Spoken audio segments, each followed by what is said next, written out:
إيمان.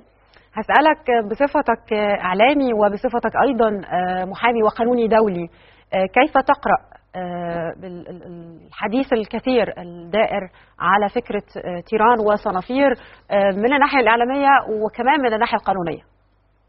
تمام. أولا اسمحي لي أقول لحضرتك أن الدولة تستحق بجدارة صفرا كبيرا في تناول هذا الموضوع مع المجتمع، وأنا بكل المعاني يعني أعتقد أنهم اليوم المفروض يكونوا حزانة، لأنه اللي حصل النهاردة اتهام خطير جدا احنا ما خدناش بالنا منه، إنه البعض يتهم الدولة المصرية برجالها الآن أنهم قد لا يقومون بواجبهم على أكمل وجه فيما يتعلق بقضية تمس الأمن القومي.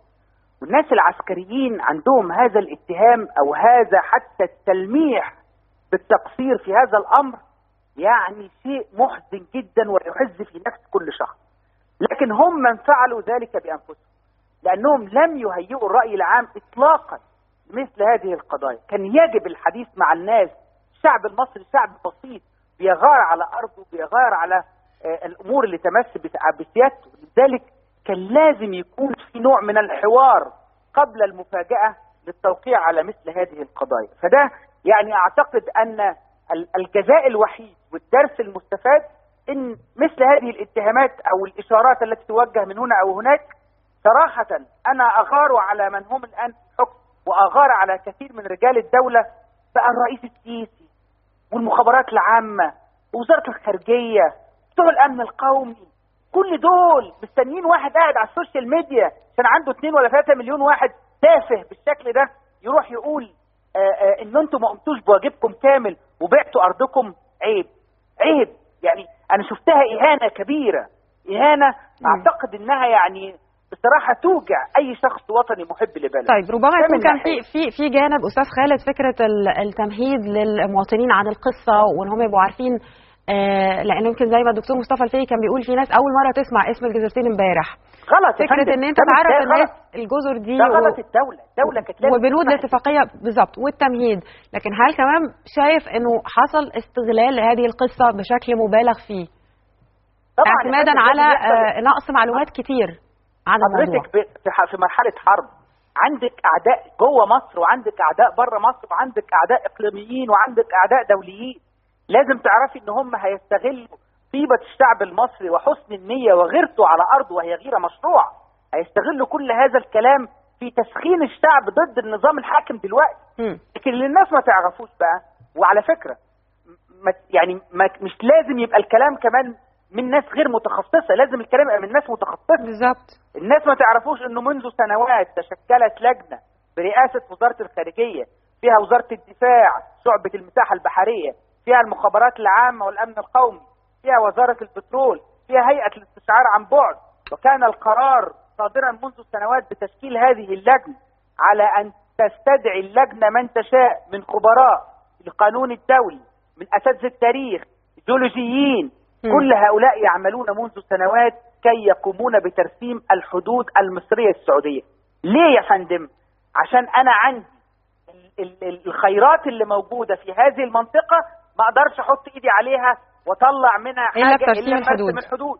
فالناس نسيت تماما الجانب الإيجابي من ترسيم هذه الحدود، إن مصر بكرة الصبح هتيجي وتقدر تحفر وتعمل وتطلع كل لأنه يعني اللي واصل يا أستاذ خالد فكرة إن دي أرض مصرية واتباعت.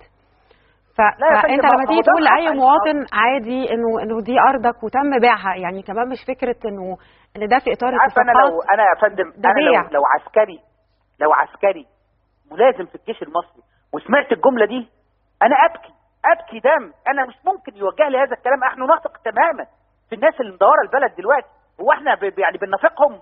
احنا واثقين من وطنيتهم تماما، لكن السبب في النتيجة اللي احنا وصلنا فيه هم أنفسهم.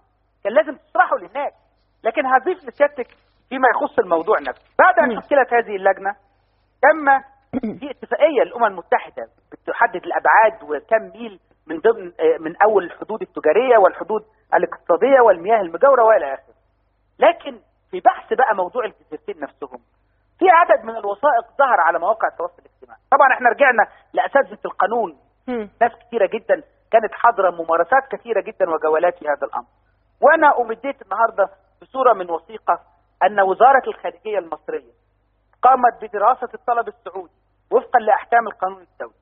وشوفي بقى التوقيت بتاع الدراسة، وقد تدارست الموضوع بصفة خاصة مع الدكتور مفيد شهاب رئيس قسم القانون الدولي بجامعة القاهرة. منذ عشرات السنوات كان الدكتور مفيد شهاب لسه رئيس قسم القانون الدولي. واتفقت الوزارة مع هذا المتخصص على الآتي: أن مصر قامت في فبراير 1950 باحتلال الجزيرتين، وأبلغت الحكومة الأمريكية والبريطانية بهذا الموقف، وأنها لجأت لمثل هذا التصرف كي تقوم بمنع مد يد السلطات الإسرائيلية تجاه الجزيرتين.